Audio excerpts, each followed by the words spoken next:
السلام عليكم، مرحبا بكم حبيباتي، مرحبا بكم في قناتي المتواضعة. نتمنى ان شاء الله تشاهدوا الفيديو حتى للاخير، وما تنسوش تفرحونا باشتراكاتكم وتفعلوا لي هذاك الجرس باش يلحقكم جديد وصفاتي. جبت لكم حبيباتي اليوم هذا الوصفة، وصفة سهلة واقتصادية وبزاف بنينة. يعني هذه الوصفة راني درتها لكم على طريقتي. لمحبي التغماس جبت لكم يعني وصفة واش نقول لكم ما شاء الله بزاف بنينة.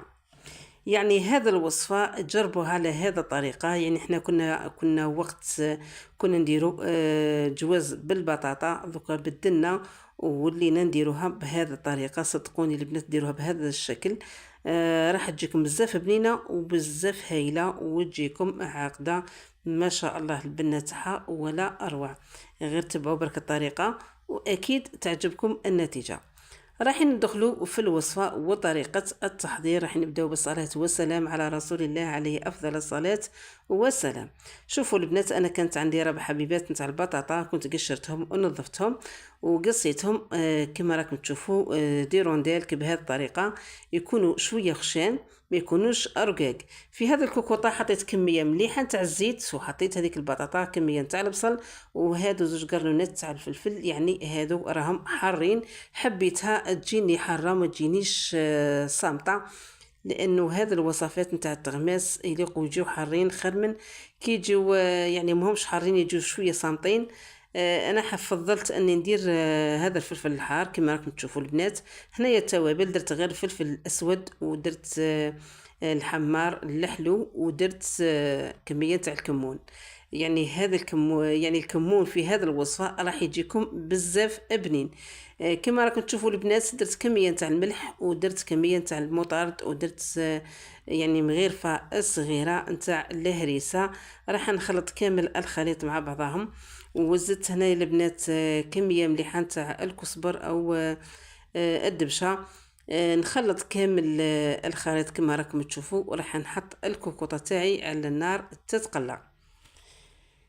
شوفوا لي البنات، يعني هنا لازم نقليو البرمه تاعنا، نقليوها مليح مليح باه من بعد نتحصلوا على نتيجه مرضيه. يعني تكون البنه تاعها ما شاء الله. في هذا يعني في هذا الوصفه اكيد لازم لكم تقليوها مليح مليح، يعني تحطوها على نار قليله وتخليوها تدي حقها من التقليه.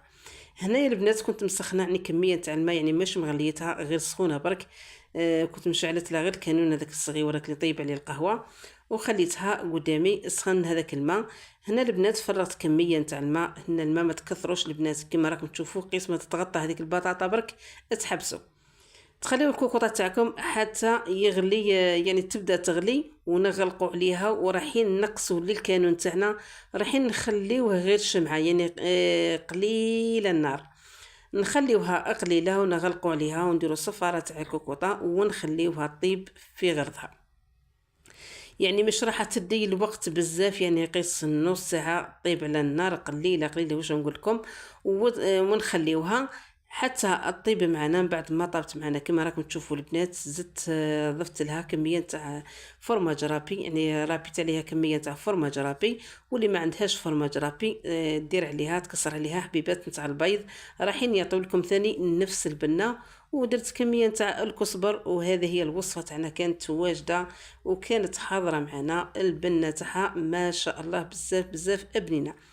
هنا كما راكم تشوفوا البنات وكما لاحظتوني انا ما درتش الثوم لانه ما عنديش الثوم، بصح صدقوني البنات جات بزاف بنينه. اذا كان عندكم الثوم ديروا كميه تاع ثوم، اكيد راح تزيد لها بنه على بنه. المهم حبيباتي هذا هو هذه هي الوصفه تاعنا اللي درتها معكم. كما قلت لكم البنات، يعني هذا الوصفه تليق معها مطلوع ولا خبز ولا بريوش، راح تاكلوها بالصحه والهنا. اكيد راح تعجبكم البنه تاعها واش نقول لكم ما شاء الله بزاف بزاف بنينه. كما راكم تشوفوا البنات زدت لها كميه تاع الكزبره يعني رشه خفيفه، وزدت لها كميه تاع البصل المقطع. انا هذه الوصفه نحبها بهذه الطريقه، نزيدوا لها هذيك الكميه تاع البصل راح تجيكم ما شاء الله بزاف بنينه. كما قلت لكم للتغماس يا البنات. واش نقول لكم شوفوا كيفاه جات تجي يعني بطريقه تاع التغماس، تجي بزاف بنينه. جربوها بهذه الطريقه صدقوني البنات اكيد راح تعجبكم الوصفه.